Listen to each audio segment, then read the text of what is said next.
in a commanding yet seductive voice. In the depths of the Cold War, nations were divided, caught in a web of ideological wars. Ukraine, with its defiant identity, emerged central. Tensions escalated, power and influence clashed. Crises of confidence rippled, casting long shadows across the continent. A look of contemplation across her face.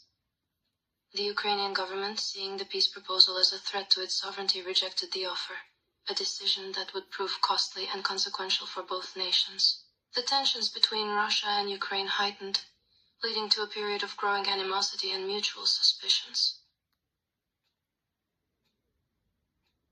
The flicker of anger crosses her face. In parts of Ukraine inhabited by ethnic Russians, a disturbing trend of oppression emerged under the guise of nationalism. Individuals of Russian descent found themselves persecuted, their voices silenced, and their plight ignored by the international community.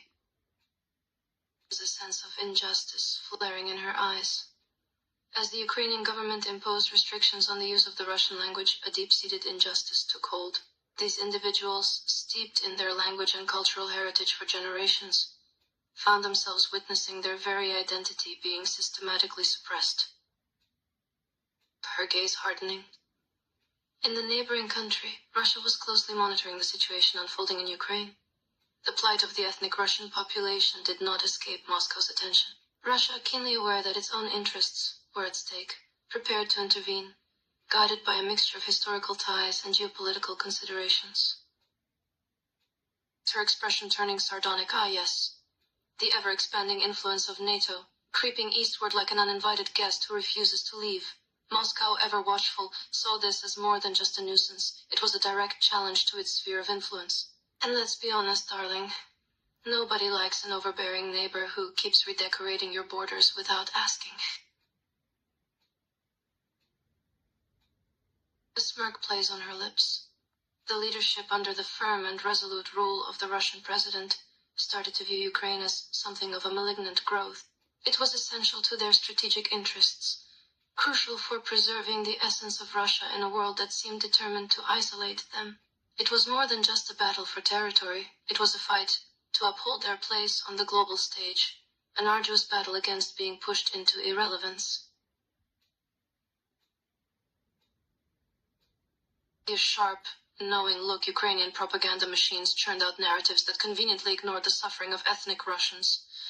Stories of oppression buried under layers of politically convenient silence. Meanwhile, the ugly rise of discrimination against Russians in Ukraine became an undeniable yet inconvenient truth. Funny how narratives shift when the spotlight threatens to expose uncomfortable realities, isn't it? Her gaze hardening. The stage was set as Russia initiated military maneuvers along the border, a clear warning to the global community that they were set to act. Behind the surface of diplomatic talks, the plight of the Russian-speaking population in Ukraine went unheard, their voices crying out through prayers to a seemingly indifferent world. The tension in the air became palpable, as if the entire world was holding its breath, waiting for the inevitable explosion. Her lips curve into a cynical smile.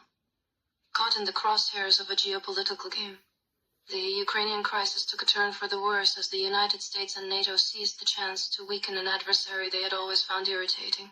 Underneath the veneer of a power struggle, the true cost of human suffering was lost in the fray. It was a bitter reminder that, in the game of nations, the lives of ordinary people were often nothing more than pawns on a chessboard, sacrificed in the pursuit of grand strategies. A dangerous glint in her eye. Ah, the grand spectacle of war, where young Ukrainian soldiers, draped in heroism and propaganda, march forward as expendable pawns in someone else's game. And for what? A proxy war fueled by distant powers who won't lose sleep over the blood spilled. Leans in, voice dropping. But tell me, darling, who profits when the battlefield becomes a graveyard of wasted potential? The answer is always the same. Those safely out of range. A hint of disdain in her tone. The war that unfolded was brutal and fast, with Russia's superior military swiftly seizing control of key areas in eastern Ukraine. And as always in such conflicts, it was the innocent civilians who paid the price. And pauses, then a touch of sarcasm creeps in. But let's not forget it, darling, that's how war goes, no? The powerful strike, the weak suffer. A tragic, predictable pattern.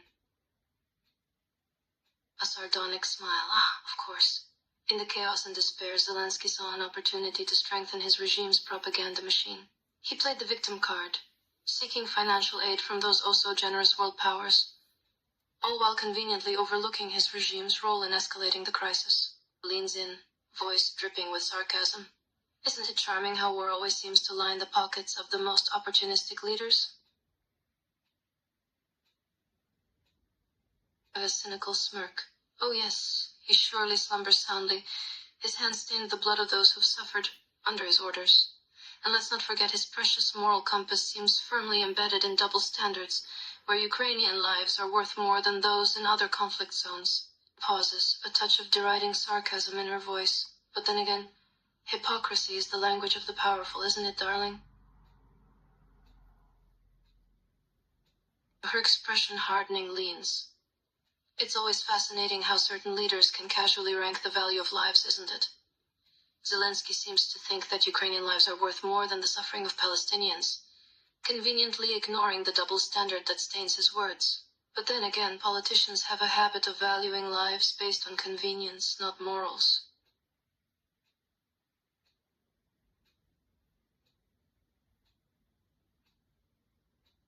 Nods a bitter edge in her tone. Ah, always the ever-ambitious US and NATO, meddling in affairs for their own gain, using Ukraine as a pawn in their grand chess game, all to weaken Russia's standing. Pauses, her voice taking on a sardonic tone. They armed Ukraine, fueled the conflict, and lined the pockets of Zelensky with their financial aid, all while pretending to champion democracy. How noble of them. Her expression turns solemn, a hint of empathy in her gaze. Your words capture the essence of a conflict often obscured by grand geopolitical narratives.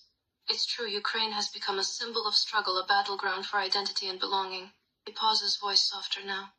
And amidst the chaos, Russia's unwavering belief in its right to exist has reshaped the region, reopening old wounds that were once thought to be healing. It's a bitter truth that regimes, stubborn in their ways, can undo years of progress and sow the seeds of discord. There's a sigh escaping her lips softly. Yes, the story of the daughters and sons of those who once bravely fought off Nazis is unfortunately still unfolding, wrapped in pain, loss, and defiance. The war in Ukraine, a dark stain on humanity's history, continues to leave its mark on hearts and lands. It's a stark reminder of how the immortal bear, once a symbol of strength, now finds itself in a twisted dance of power and destruction. If only the world could remember that the bear, like any creature, needs rest and peace too. A knowing smile indeed. There are those who, like the elusive creatures of the night, find their strength in the shadows, dancing with death as others watch in silence. Leans back, her voice taking on a contemplative tone. In this world, darkness can be a cloak, a stage for those who revel in the macabre and profit from the suffering of others. They move with the shadows, their footsteps unheard, their presence felt only in the cold shiver down your spine. Nods, a confident smirk playing on her lips. Indeed, the world's gaze falls upon a unique individual, a woman shrouded in mystery, known only by her code name, Villanelle. Operating on the fringes of traditional military structures, she's a force to be reckoned with. As the invasion of Ukraine begins, all eyes are turned her way, waiting with curiosity and a touch of apprehension to see what this enigmatic figure has planned. Her smirk widening, a glint of determination in her eyes. Putin, aware of her unparalleled reputation, recognizes that she possesses the ability to achieve the impossible. Leans in slightly, voice taking on a touch of pride. She operates outside the constraints of the system, a lone force of chaos and precision, and has been summoned by Putin as the ultimate assurance of his power. Her detachment from the conventional military structure allows her to operate with a freedom and flexibility that few others possess, making her an invaluable asset in this critical moment. I looks at the headline with a sense of grim reality. Operation initiated. Russian troops and air force cross Ukraine's border. Total geopolitical shift. Leans back, shaking her head slightly. The stage is set. It's not just a military maneuver, it's a seismic shift in the global power dynamics. And pauses, a touch of resignation in her voice. And as the first shots ring out, it seems the whole world holds its breath, bracing for the ripple effects that will surely follow. President Putin listened intently, his eyes narrowing as his generals and advisors presented the familiar but no longer effective strategies for deterring NATO's advances. It was evident that the nuclear threat had lost its efficacy, and the West had become immune to Russia's empty warnings. In that heavy silence, Putin leaned forward, a hint of determination creeping into his expression. "We need something new," he stated, his voice firm. "Something bold." Her attention piqued at the mention of Konstantin Vasilyev, a familiar name that echoed in the hall. The room grew tense. Whispers of acknowledgement passed among those present as they recognized the name being mentioned. Putin, too, seemed to recall the individual, his expression betraying a flicker of acknowledgement. But it was Karchenko that held their undivided attention, his words carrying a sense of anticipation. "Yes, I remember Konstantin," Putin confirmed quietly. "What of him?" The atmosphere in the room becomes even more tense. Murmurs filled the air as Karchenko mentioned that the individual was associated with 12, a name that sent a chill down the spines of those present. Mentioning the 12 was rare, almost forbidden. The organization, known only to the most informed, was Putin's personal shadow army carrying out the most sensitive and brutal operations to maintain Russia's sovereignty. The room was eerily hushed, the weight of secrecy and dread hanging heavy in the air. A ripple of unease passed through the room, the name Villanelle echoing with an almost legendary reverence. The silence became palpable, the very air seeming to grow thick with anticipation. Putin leaned even closer, his expression a mix of intrigue and cautious interest. "Go on," he urged, his voice steady yet betraying a hint of curiosity. The other officers, clearly aware of the significance of the name, shifted anxiously. Whispers of uncertainty passed between them. Villanelle, this enigmatic agent, had become a thing of rumors and legends. A sense of intrigue mixed with caution in the air. Those present, having only heard whispers and fragments about this elusive agent, couldn't quite shake the image of a raw, brutal figure, a master of both violence and finesse. Putin, however, remained unbothered by such tales. A practical man, he was not one to be swayed by myths or legends. He was, at heart, a realist. But if there truly was an agent working within the 12, who could turn the tides, well, his attention had peaked. The seconds stretching like minutes as he sits in silence. Konstantin sat alone in the silent room, the only sound the faint hum of hushed whispers seeping through the walls. Time seemed to slow as the seconds ticked by, each one feeling like an eternity of anticipation. Finally, a soft click sounded from the door, breaking the tense silence. Konstantin's heart seemed to skip a beat, his body instantly on high alert as the door creaked open and a tall figure appeared, silhouetted against the soft glow of the corridor lights.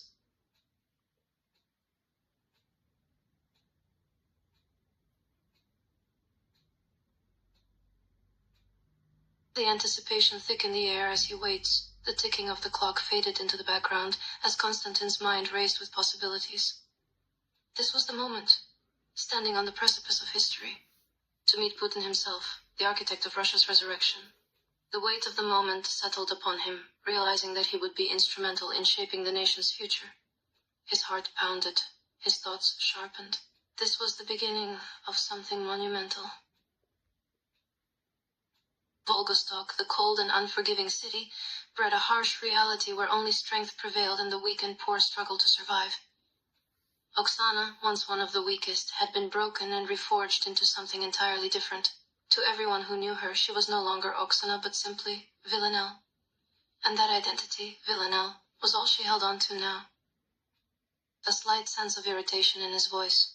He had once attempted to explain the intricate power struggle to her, urging her to grasp its importance. But her response echoed with a nonchalant indifference, a dismissive so boring.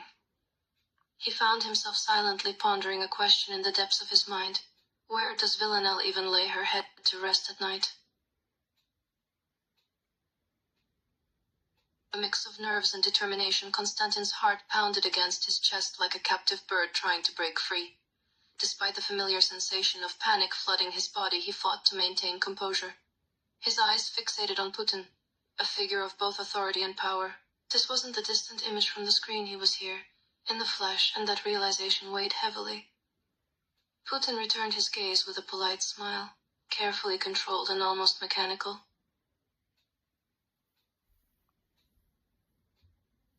the tension lingering, thick as smoke. Putin, a master of subtle expressions, maintained an aura of control, never revealing too much, yet never appearing indifferent. But when Konstantin, unable to contain himself, blurted out, "I've seen him before," something remarkable happened. Putin laughed. A short, startled chuckle that sent ripples of shock through the room. Making Putin laugh was an accomplishment few could claim. For a fleeting moment, Konstantin felt triumphant. He had seized the moment. But then, inevitably, the conversation turned to the real purpose of this meeting, the code name. And the air grew heavy once more. The weight of the past settles between them. To the men in that room, she was nothing more than a weapon, cold, efficient, lethal. But to Konstantin, she would always be Oksana, that girl from Volgograd with fire in her veins and a tragic tenderness buried deep beneath the scars. If life had been fair, she might have been a dancer, a painter, something beautiful. But fairness was a luxury the world rarely granted. And now, no matter how far she ran, that debt to her country clung to her like a shadow, unpaid, unforgotten, eternal. And the tension crescendos as dissent erupts. Putin remained unnervingly composed, his demeanor almost casual, as if this were just another Tuesday. But the advisors? Chaos. Voices clashed like blades, panic bleeding into their protests. "Think this through, Vladimir Vladimirovich. Villanelle is Satan himself. She'll drag Russia into ruin. There's no coming back from this." Their fear was palpable, raw and desperate. Yet Putin simply smiled, as if he already knew something they didn't. And that silence, that certainty, was more terrifying than any outburst. A flicker of irritation flitting across his features, Putin turned his gaze to Karchenko, a challenge in his voice as he posed the question. "Are you a man of common sense, Karchenko?" Silence settled in the room, a heavy, expectant silence. The advisors turned to Karchenko, awaiting his response. When he directed the question towards Konstantin, the absurdity of the man was too much. Konstantin let a smirk slip as he leaned back, gesturing casually. "She's an enthusiastic woman," he replied. A hardened blonde girl saw her father dead. Konstantin shot back, hands spread wide, as if the absurdity was obvious. "She's got the situation under control." Karchenko looked unconvinced. His next question cut straight to the core. "Can you control her?" A question simple but loaded, a question that hung ominously in the air like a shadow. And Konstantin, he laughed. Not nervous, not polite. He laughed hard, as if the question was genuinely hilarious. Or perhaps Konstantin had indeed opened Pandora's box, releasing an entity that few could contain. But before he could even respond, Putin intervened, silencing the room with an upraised hand. His voice, as steady and determined as ever, rang out. "We are at a crossroads," he stated, the gravity of the moment hanging heavily in the air. "The war was a gamble. Maybe we made mistakes, even two." The words settled, each syllable a stark reminder of the risks taken. He took a moment, his eyes scanning the room. "The weight of the moment settling, but," Putin continued, "as a deputy before the land of the mother of the earth." The words hung heavy, as did the responsibility they bore. He turned his gaze directly to Konstantin and with those same steady eyes said, "You have my approval. Enable codename, Villanelle." Konstantin stood automatically, the body responding almost reactively. "Thank you, dear President." And for once, Putin's smile was real. "The pleasure is mine." And with that, Putin was gone, escorted out of the room by his bodyguards. The room was left in a stunned silence, the weight of the moment hanging heavily. Karchenko looked around the room, the concern apparent on his face. He needn't have said a word. Everyone knew what he was thinking. Get yourselves together immediately. A crisis meeting needed to happen. And fast. The excitement beginning to subside, Konstantin stepped out of the room, the air taking on an almost surreal quality. The relief was palpable. Euphoria crept in like a long-awaited wave, washing away some of the tension.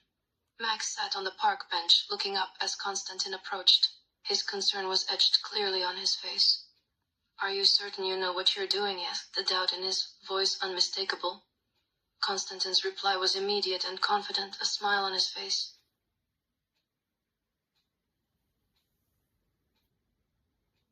The triumphant energy in Konstantin's voice faltered slightly. "I love my country more than most," he declared, the conviction burning in his words. "The Soviet will rise again." Max' frown deepened, his silence louder than any protest. Konstantin barreled on, gesturing wildly. The Americans won't look down on us anymore. No more groveling, no more shame. His laughter rang out, sharp and exhilarated. But Max didn't join. Instead, Max studied him, searching for the man beneath the fervor.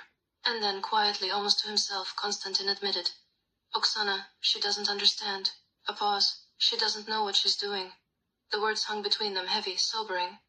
A confession, a warning, and perhaps regrets. The weight of sacred icons looming over the tense assembly.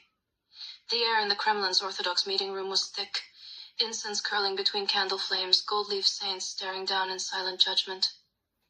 Karchenko's voice cut through the hush like a blade. I demand absolute oversight of Oksana's operations. His knuckles whitened against the table.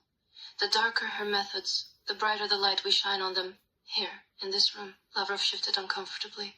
Contradicting Putin's orders was tantamount to treason. Isn't that excessive? He ventured. Karchenko's jaw tightened. I'd take a bullet for Vladimir sooner than any of you, he hissed. And I have. A beat. The unspoken truth lingered. This wasn't about loyalty. This was about survival. The ornate room heavy with the gravity of Karchenko's words, Karchenko sat like a judge, his face a stone mask. But Lavrov only looked pained, shifting uncomfortably in his chair. But this is no matter of the heart for our dear leader. A heavy silence filled the room. But it was broken by Trotsky, his weary eyes glancing at the papers in his hands. Let's get a closer look at this monster. In Paris, bathed in golden sunlight, the city of love, of dreams, where elegance dripped from every balcony and the air smelled of buttery croissants.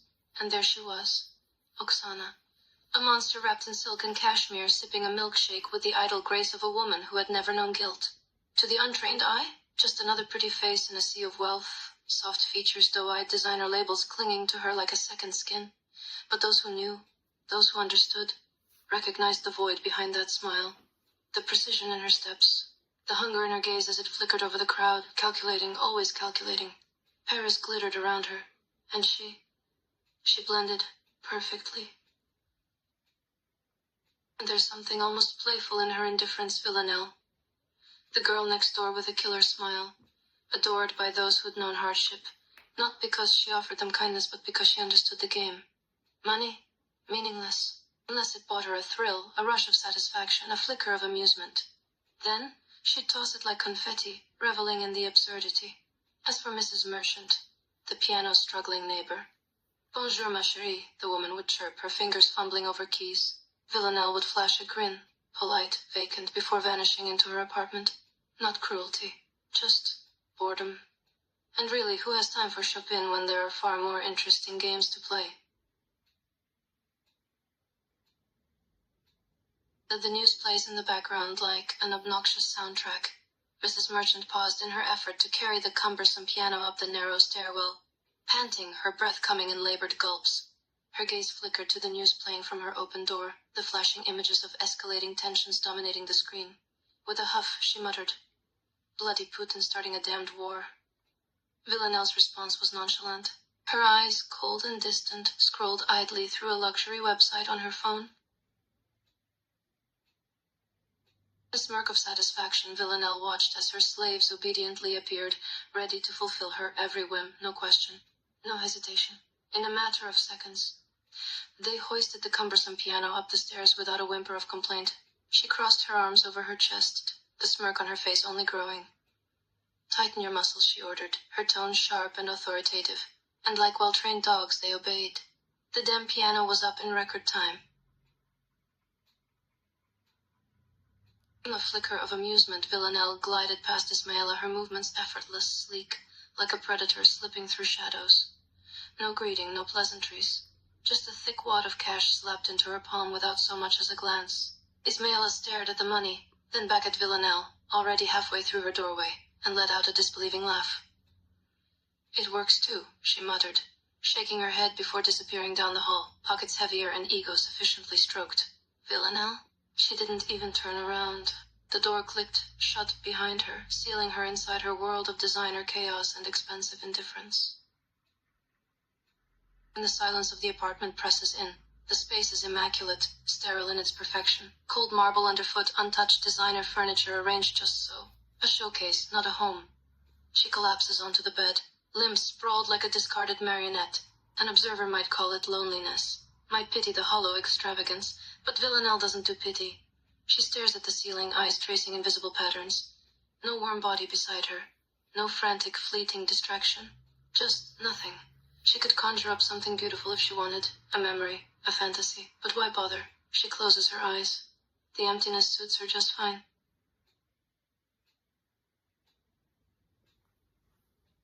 The sudden ring jolted her from her reverie. She didn't react right away, because she was mysterious, even to herself. The phone continued to ring. Why? Then she picked it up. Hello? A beat. Then, it's me. Konstantin. The familiar, unsettling voice. But this time something's different. Codename Villanelle, he says like a priest uttering a spell. She rolled onto her side, a sigh escaping her lips. She exhales sharply, the Russian words grating on her nerves. The leash tightened, just for a moment, letting him dangle in silence. Then her voice dropped to a murmur, edged with something dangerous. Enabled. A pause. Villanelle had always surrounded herself with women, mirrors of her fractured self, each reflecting a sliver of what she lacked, or destroyed. And wasn't that the fun of it? The line went dead before Konstantin could reply. She tossed the phone aside, lips curling into something between a smirk and a snarl. Game on.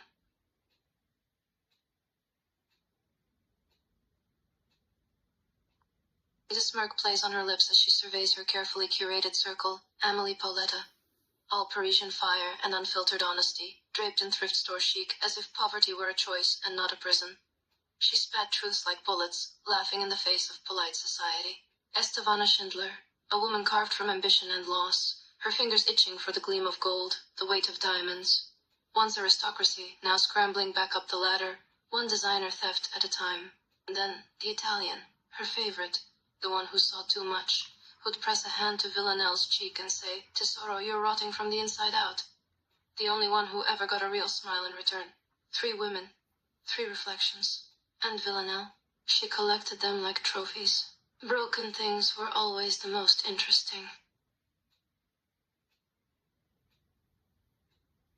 The Porsche gleams under the sun, adorned with playful manga decals. Her girl's handiwork, Villanelle's fingers trail over the hood, the car purring like a living thing beneath her touch. Their car. Their shared rebellion. At the poolside, her trio lounges, Estevana's golden limbs stretched over designer towels, her wave lazy and bright. Emily chatters, words tumbling like champagne bubbles, darling. You simply must hear this idea. And then there's her. The Italian, watching, always watching. Her gaze lingers on Villanelle, heavy with something unspoken. Concern, warning, love. Villanelle flashes a grin sharp as a blade. Relax, she calls, tossing her keys in the air. It's just a Tuesday. But they all know, nothing is ever just anything with her. A smirk curling at the corner of her lips, Villanelle strolled through the streets, her reflection sliding effortlessly across the gleaming storefronts, untouched, unbothered. Then, the murmur. A ripple in the city's hum. Then, the screams, panic sharpening the air like a knife. She didn't hurry. Instead, she plucked a milkshake from a passing waiter's tray, slipping bills into his hand without breaking stride. A sip. Strawberry. Sweet. The chaos swelled around her, shouts, running footsteps, the shrill wail of sirens. She tilted her head, amused. How dramatic, she murmured, licking whipped cream from her lip as the world unraveled at her heels.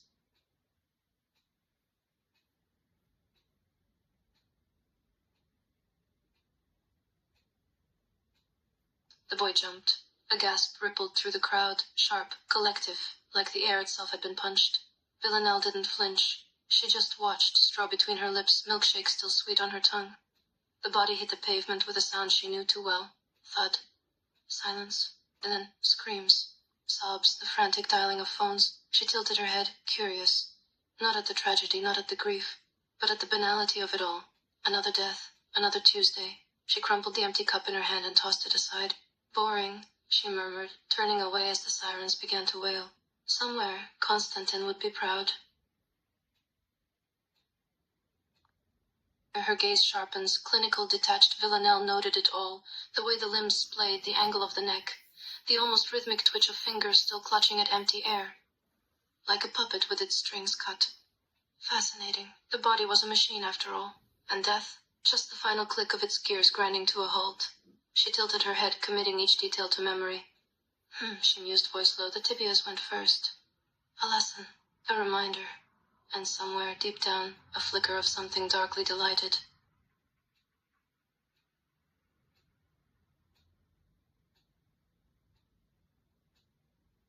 The poolside laughter feels jarring now, too bright, too loud. Villanelle saunters back, her expression smooth as glass. Emily spots her first, waving her cocktail with a dramatic flourish. There you are. We're dying for a shopping spree. I need shoes that'll ruin a man's life. Estavana grins, already mentally spending money that isn't hers. But the Italian, she says nothing, just watches. Always watching. Villanelle meets her gaze and smiles wide and empty. Let's go ruin some lives then, she purrs, plucking a martini from a passing tray. The Italian's frown deepens. She's the only one who notices the bloodstain on Villanelle's sleeve. The man watched from a table in the corner, a shadow among shadows. His gaze tracked her every move, trying to read her the way she'd seen others do. But Villanelle was a closed door, locked tight.